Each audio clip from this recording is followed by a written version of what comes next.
This is a lesson on how you find electron configurations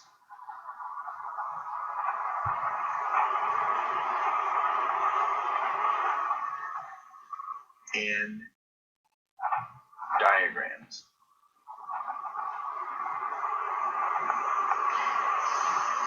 In using the Pauli exclusion principle, which says all four variables cannot be the same, and Hund's rule, which is each electron gets its own orbital or own room until forced to double up.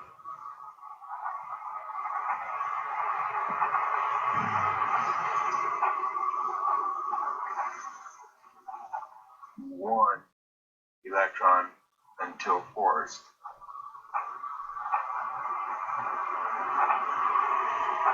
To double up.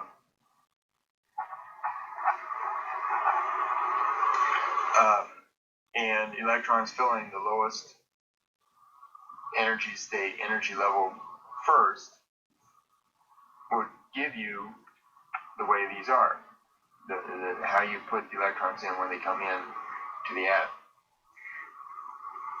There is a three-dimensional outlook on orbital diagrams. There's the diagonal or horizontal orbital diagram, spectroscopic notation, and noble gas configuration, or noble gas notation. The graph has each energy level represented going vertically and then filling in to the side. 1s is the lowest orbital available. It has 1s, 1 is the principal quantum number, s is a subshell. It has one orbital, which is represented by a box. That's all that can be in that level. Above it is 2s with one orbital and 3p. Now 3p, the p, remember from the last lesson, doesn't have one but 3 orbitals available. And so on and so on and so forth. The very closest, lowest energy state is the 1s, so the very first electron will fill in the 1s. And it points up to show clockwise, or counterclockwise, depending on your point of view. The next electron will come into the lowest energy level. There's a room for electron right here. They're forced to double up. But all four numbers can't be the same, so you cannot do an up arrow, so it has to be a down arrow. Now the lowest level is filled up, so you go to the 2s level. Same process. So for 3 electrons for lithium, it would look like that.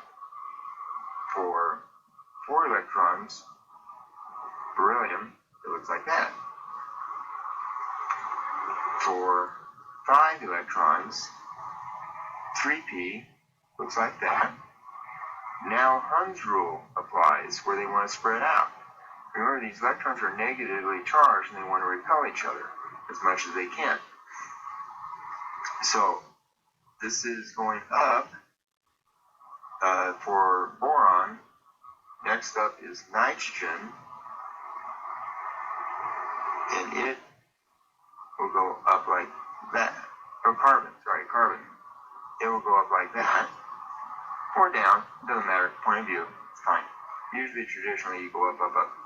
The next one is nitrogen, which looks like this, followed by oxygen, which has one additional electron, then fluorine, then neon. Next up is, that's a 2p. Hopefully that didn't mess you up way back when. This is the 3s. Now, a quicker way of drawing arrows is like that. Just a half an arrow up and down. It's a little bit neater. Just do it and you can go a little bit quicker. Now, this takes up a lot of space because if you try to go way high, it's going to be more difficult. So there is a horizontal version, which you have a handout, 1s, 2s, 2p, 3s, 3p,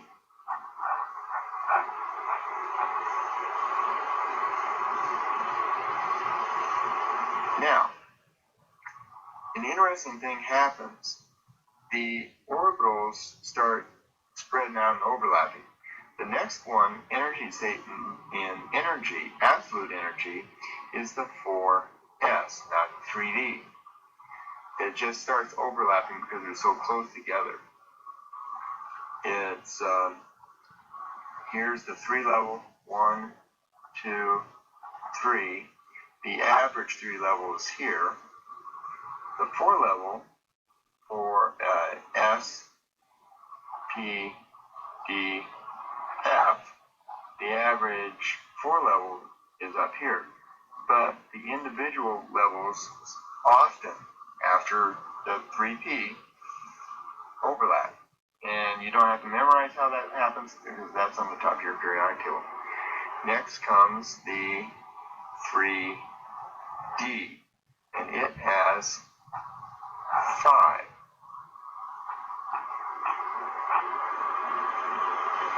And if you have an element that has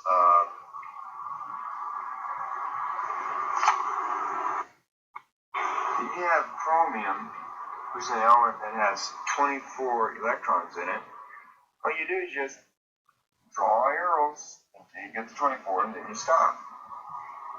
1, 2. You got to fill up the suite of boxes before you move on to the other one. It represents, like here, with the vertical.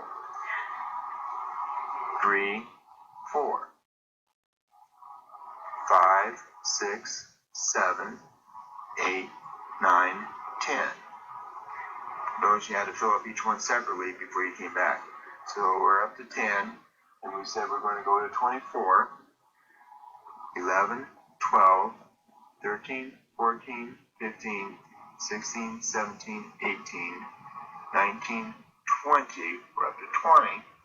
And we said 24, 21, 22, 23, 24. So there's 24 arrows, and that's how you do the orbital diagram going horizontally. At the top of your periodic table is the master key to spectroscopy. These are the orbital diagrams.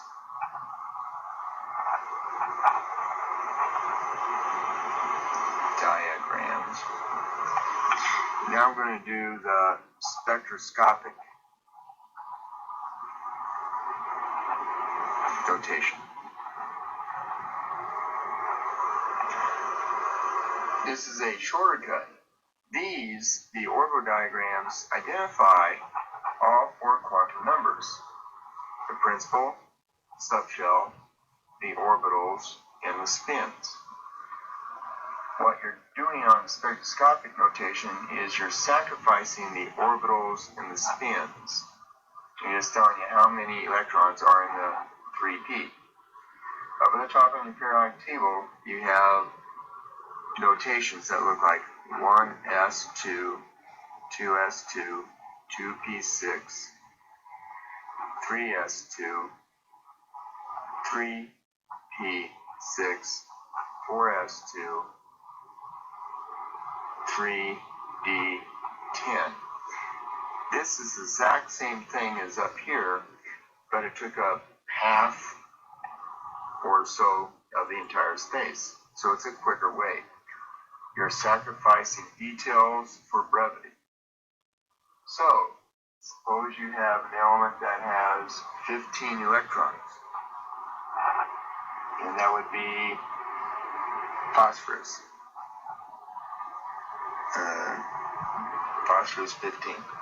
So it's got 15 electrons, it's neutral. We're not going to worry about ions here.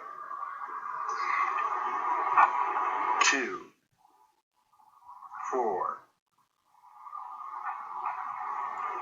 10, 12. Now, the next one would go up to 18, but we don't need 18, so we stop. 3, P, 12, 3. 3P3. 2, 4, 10, 12, 15. These are not red squared. It's a 2. That means there are 2 electrons in the 1s orbital. This means there are 3 electrons in the 3p orbital. So that's all that the spectroscopic notation does. And you can do this, again, I have, you got the periodic table, so you can just copy down whatever you need. Now on my periodic table, I say after krypton. Now if you had to do this all the way out to 92 for uranium or something like that, that'd drive you nuts. So there's a shortcut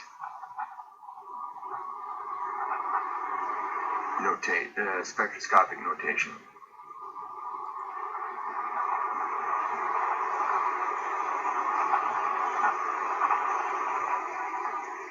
Often called the noble gas configuration. Technically, you can do it with any noble gas, but I want you to only do it with krypton, xenon, and radon. On your periodic table, you'll see this. And then after krypton,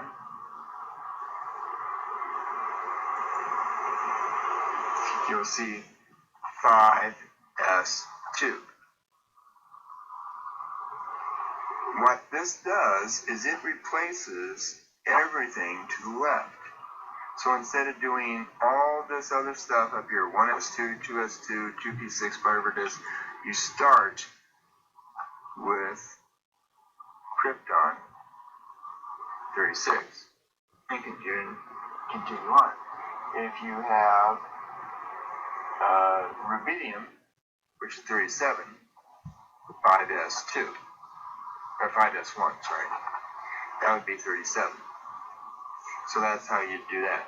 If you have uranium, 92, the smallest, the noble gas configuration that's bigger than that, that's the first one under that is radon,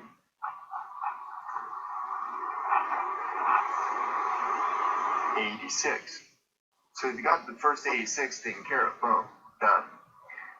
7s2, that's 88. And now you need 4 more. The next one says 5f14, but you don't need 14, you only need 4, so it's 5f4. And that should add up to be 92, and it does. So that's the shortcut abbreviation, which is the briefest of them all. That ends this lesson on electron configuration in diagrams.